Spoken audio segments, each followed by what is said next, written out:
je crois que c'est les Indiens qui disaient qu'on louait les terres à nos enfants. Et si nous voulons garder des sols en place et qui continuent à produire pour les générations futures, je pense que la biodiversité s'impose tout à fait. Donc je pense que la biodiversité est une très bonne façon de sensibiliser les gens et de leur montrer que non seulement c'est utile à long terme, mais que déjà à court terme, on peut avoir des résultats. Je vais laisser tout ça, tout le rond, là, hein. Ghislain a comme mission de ne rien toucher. Et on va laisser faire et de voir un peu la concurrence. C'est tout petit, hein, je ne sais pas, ça fait 20 ou 30 mètres, mais c'est un peu la forêt naturelle qui se recrée, quoi. Quand on veut faire un peu de biodiversité, l'expérience m'a montré que quand on parle avec les personnes qui disent « oui, mais enfin, notre propriété n'est pas assez grande ou on va perdre ». On pourrait très bien concevoir des endroits pas très grands, hein, ça ferait quand même de la belle biodiversité. On n'a rien fait du tout. Il y avait un petit ruisseau qui coulait là, hein, et puis il s'est bouché. J'ai laissé faire.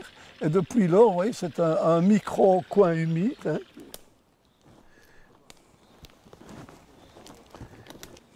On nous a tellement raconté que les arbres morts, une forêt saine était une forêt où il n'y avait pas d'arbres morts, que les arbres morts apportaient des tas de maladies, qu'on était très dubitatif. Maintenant, je crois qu'il faut suivre la recherche. Et on nous a appris, et ça c'est nouveau, qu'il y avait deux sortes d'insectes. Il y a des insectes, par exemple, hein, sur certains épicéas, etc., des insectes qui sont dangereux, il faut faire disparaître les arbres, et d'autres qui vivent d'arbres morts et qui n'attaquent jamais les arbres sains. Donc le propriétaire qui est certifié PEFC veillera à désigner un arbre mort à l'hectare de plus de 125 cm de circonférence.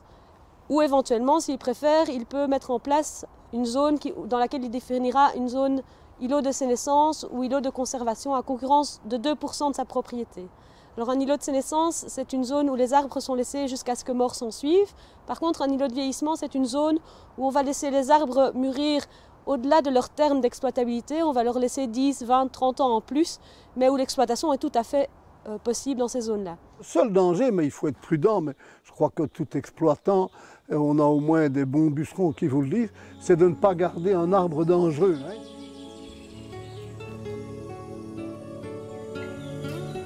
C'est que la forêt, c'est essentiellement quelque chose de familial.